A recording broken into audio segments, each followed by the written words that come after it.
Well, howdy, friends. Brian Flechsig of Mad River Outfitters in the Midwest Fly Fishing Schools, and I'm coming at you with some fairly bad news here in October of 2024. And if you haven't heard already, the fly fishing industry lost an absolute icon. We lost a voice of fly fishing, and that's Mr. John Gierach. Passed away in early October here in 2024. Just super, super sad, man. I feel like I've lost a friend. He had an unbelievable, well, first of all, I thought this was always cool because I was a big fan of Mark Twain when I was a kid growing up. And they always referred to John as the Mark Twain of fly fishing. So I was drawn to him from day one with Trout Bum. And then look forward to every year or every couple of years to a new Gierach book coming out. It was always a big event. My good friend Mark at Angler's Book Supply would always just email me and say, hey, new Gierach book. I've got them autographed. How many do you want? And we would always buy more than we thought, and it was never enough because when a new Gierach book came out, it was a big deal.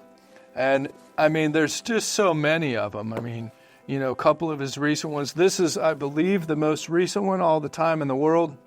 I think we told you about this either earlier this year or maybe about a year ago.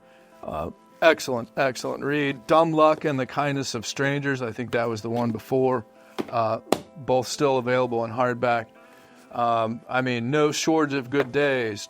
Trout Bum, I mentioned that, would just set the stage. And literally, he wrote the manuscript for trout bums around the world. A Fly Rod of Your Own, View from Rat Lake, Even Brook Trout Get the Blues. There's Sex, Death, and Fly Fishing, which didn't really talk about sex. All Fishermen Are Liars. You can just go down the list. And there was just nobody like John. He had a wit and a wisdom in his writing. He had a way of looking at the world. He had a way of looking at fly fishing and kind of tongue-in-cheek, making fun of himself, making fun of fly fishers and how we were. But he was also somewhat of a purist. I mean, he fished with bamboo fly rods and old hardy fly reels. And man, it's a serious loss to me. It's a serious loss to our industry. And you know, like I said, jokingly, I mentioned that we might have to rewrite our business plan, and I guess that could be taken the wrong way and out of context. It was a tribute to what his books meant to Mad River Outfitters and to all of us in the industry. And you know, like I said, I really, through his writings, you're able to escape. You know, if you can't be fishing, then you can pick up one of his books and it transports you right there with him, wherever he is in the world. I mean, you find yourself laughing out loud. Just nobody could do it like John. I don't think anybody will ever do it like John. I had the pleasure of meeting him a couple of times, but one time in particular that always stuck out. I ran into him.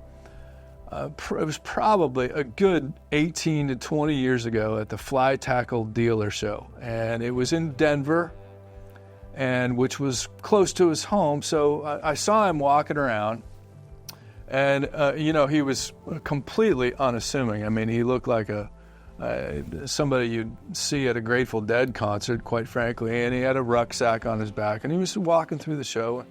I walked up and again introduced myself, and he said, oh, yeah, Brian, I know you guys. I'm Mad River Outfitters. And I said, John, we would love to have you in the shop and come and do some programs for us and meet and greet and talk to our customers and sign autographs. And he said, nah. He said, nah, I really don't want to. And I said, oh, no kidding. I said, because we do stuff like this and we get really big turnouts in our shop. And he said, no. He said, I just don't have to. And I said, well, thank you. Anyway, and if you change your mind, here's my card. And he said, I won't change my mind. So I don't know if it was Mad River Outfitters, but he certainly didn't do many appearances at all because, like you said, he didn't have to. I think if you read some of his stuff, he was maybe somewhat of a recluse, which made him who he was and made him just a really special guy. So, John, we're going to miss you. I'm going to miss the new books, but the good news is I can go back and reread, which I will do probably for the rest of my life, all of your stuff. Can't say enough about what you meant to us and to the industry, to all of us in the industry. So, John, I hope that there's bamboo in heaven. Thanks, man, for everything you did for us.